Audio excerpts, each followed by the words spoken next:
কি সুন্দর দেখো, সে প্রতিবাদ ওটা কেউ নাই, কিন্তু জাটকা পানির মধ্যে একটা রাস্তা এরকম করা কতটা উচিত আমার তো মনে হয় না। এই রাস্তাতে কয়েকদিন পরে পরে ভাঙ্গিয়া যাইতো, কি লাগে ভাঙ্গিয়া যাইতো না এইরকম সে খাস করার একটা টেন্ডার লইয়া খাস করার একটা টাকা পাইতে কম পাননি। অতি সত্তর তাড়াতাড়ি ট্রান্সপোর্ট অথরিটির যারা আছে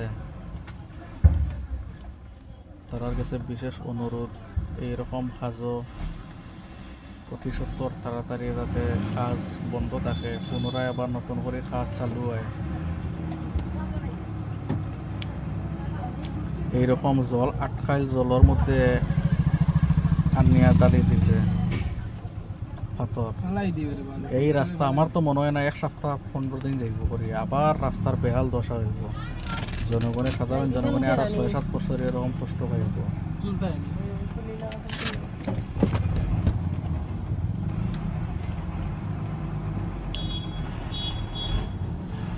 একদম নিম্নমানের কাজ।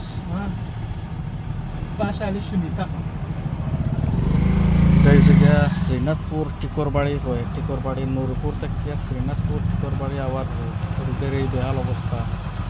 এতদিন পরে কাজ হওয়ার এই কাজটা এই জায়গায় কি অবস্থা হয়েছে, খুব বেশি টিকবো।